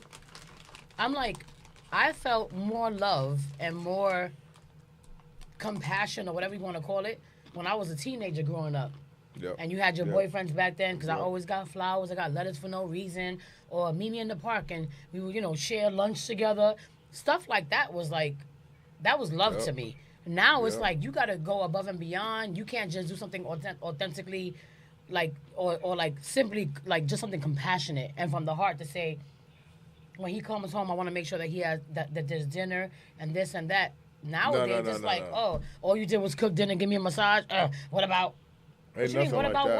what? Ain't nothing like that, because there's Like, it's crazy. there's a certain expectation, like you supposed to do this and Right. you supposed to do that, Right. and there's no love behind any of that. Any of that, right. It's just that I'm gonna see what I can get. Right. I'm gonna see what you do, Mhm. because I'm trying to be like that one over there, Right. and let's compare notes. Yeah, You the know? narrative is just discussed. It's completely twisted now. Like, Nah, it is. It's Like- it's a Yeah. very, very sad day. because there's a lot of women my age. I'm not gonna say my age, like I'm old. I just turned 49 and very proud of it. But like, I would appreciate just coming home and having a man to say, okay, I'm gonna massage your feet, massage your body, put you in the bath. I got dinner ready, and we're gonna watch a movie and cuddle. That to me is like the expectation. That's everything. You don't got to do Because that's nothing. real. Because it's Because real, that's and it's real. right, and it's something It's that makes authentic. me happy. It's authentic. I don't have to be at a 5-star hotel. I don't care if we go to Applebee's or whatever. It's whatever wherever the vibe is at with you is where I'm cool. Yep. You know what I'm saying? And I think that's part of the reason why I'm goddamn single, because I don't know, I'm simple. I don't get it. I don't get it. And then you got these females out here. And it's not so much dating being these simple. old-ass It's men just for cars and it's shit. just authentic. I mean, It's authentic. But nobody knows what that is anymore. Yeah. You know what I'm saying? Yeah. And That's it's because sad. there's so much phoniness. You know. Phony is an understatement. Yeah. But I got you. You know, like, it's ridiculous. Like, So that's- Jamel just hit me. His battery went dead. That's why he ended Aw, off. yeah. I just hit him up and said it was a Yeah. pleasure talking to him. Yeah, it was dope. All right, Dope y'all. interview. Listen, so a few things coming up. Mhm. We told you about the Sip, Smoke, and Slow Jams. Yeah. That's Saturday, September 28th. It's only 7th. 27th. 27th. Oh, my God. I said So you saw 20th. 2 to 8. From 2 to Exactly. 8. Yeah. From 2 to 8. Yep. September 27th from 2 to 8. Yeah. And again, that's going to be 137 New Market Road, Mm-hmm. Denellen, New Jersey, in the park section in the back. Let's park. get it. All right. It's only $15. $15, that includes food. Come with your smooth and and sexy everything. on. Yes. That food be hitting. We're gonna have some fun. Y'all gonna be. It's gonna be nostalgic, because you're gonna, you know how I do, how I play the jams. Yeah. It's gonna be very nostalgic. But I look forward to these because it's just laid back. It's us. It's adult. It's grown. Yeah.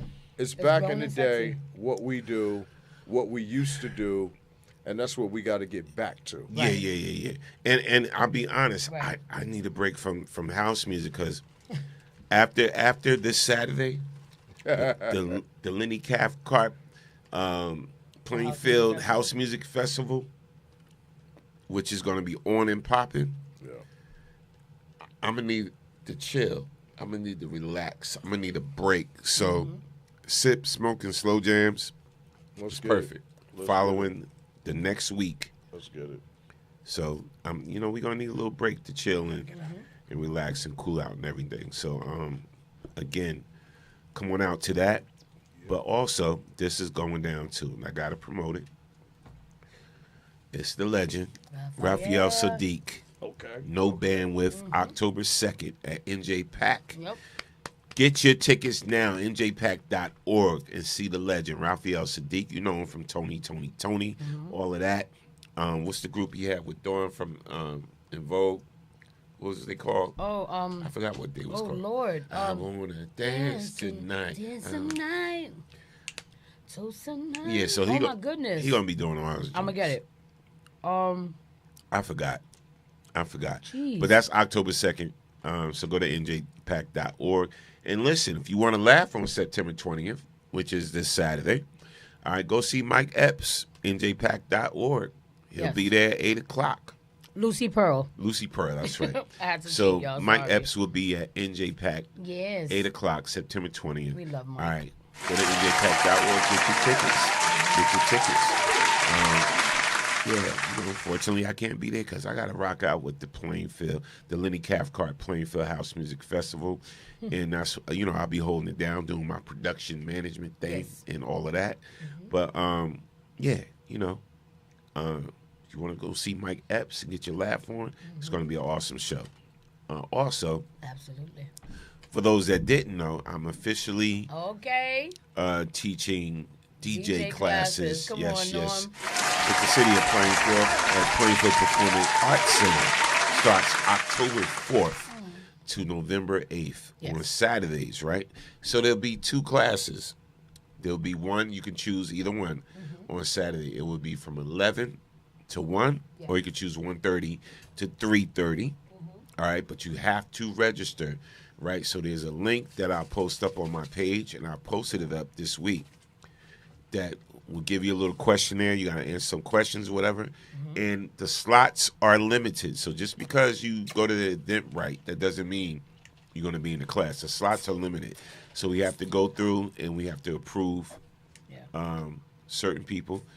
But there'll be another one. We're working on it to be another one. But for this one's going to be limited. But you're going to want to get on this one. Trust me. You're going to have fun while learning. And you'll have another skill set under your belt. Yes. All right, so DJ classes with your boy, DJ Storm Norm. Starts October 4th at Plainfield Performing Arts Center.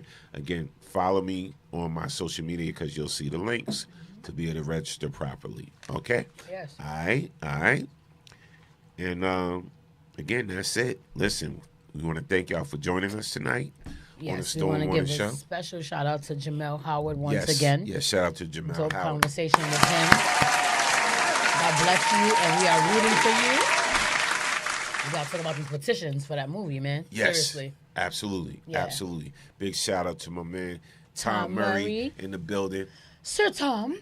He right now he is. Sir Tom. He's popping and pouring. He's popping and pouring. He's popping and pouring. Yes. Like the gentleman that he is. Yes.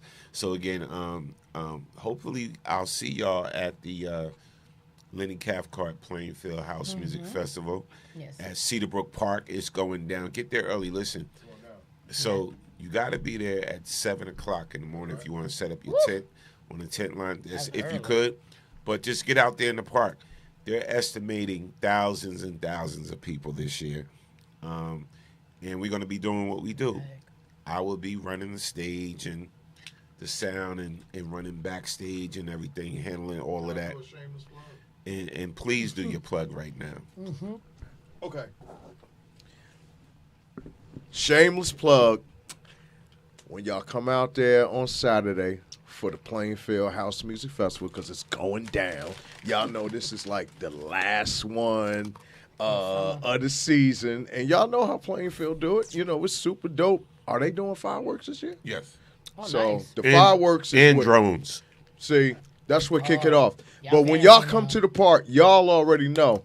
Treat yourself, don't beat yourself. Come over there to the Red Trailer. Search for the Red Trailer for that Smack and Rose trailer. You know what I mean? Because, hey, guess what? The party at the trailer, I had a tent up if they let me do it. I had a tent up, and when you enter the tent, you might get a free drink along with your smacking egg roll. You know what I mean? So we partying out there too. You know what I mean? We gonna be lit. We turning up. That's what we do. Let's do it, y'all, man. It's a feel-good time, and life is short, man. So let's come out and support one another. Support not just me. Support all of these businesses out there because everybody out there is doing it for a reason, and some people trying to really feed their family. So let's come out here and support one another to keep each other thriving and driving to be better in the next situation. All right, this Saturday, The the Lenny Cathcart 27th. Let's go. Plainfield House Music Festival. Let's go. This Saturday, Cedarbrook Park, 12 p.m. Let's come on out, have a good time, man, and just enjoy good music and each other. All right? Absolutely, One as love, always. baby. One love, you guys. Yes.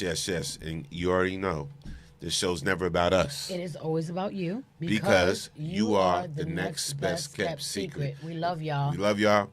We'll see y'all next week. Remember, we're not at American Legion this Friday. This Friday, yeah. Tomorrow. But we'll be back next week. Next week, yeah. That's right. For, what's the first part? Punch. Pop, and pour. Punch, pop, and pour. Yes. See, we still stuck on Frozen Friday. Yeah, I gotta learn that one. Yeah. So, okay, yeah. And stay tuned for our game night. Oh, yeah. Game night's about to come up. That part. No doubt. Smack and Rose and BKS One Good Radio. night, Tasha. So I'm flying back in from Good night, Atlanta, Lisa. coming straight to y'all then. Looks Good night. like it. Yep. Good night, Lisa. Good night, Denise. Tasha, I see y'all on the check-in. Tasha Fogwine. Yes, Yes. Tasha. Jessica. I love you guys. Tiffany. Tiffy. Yes. Sandy was on earlier. Sandy B. Give it up, Sandy. Yep. What up, Sandy? All right, y'all. See y'all next week. Yes. We love you guys. Thank you for tuning in.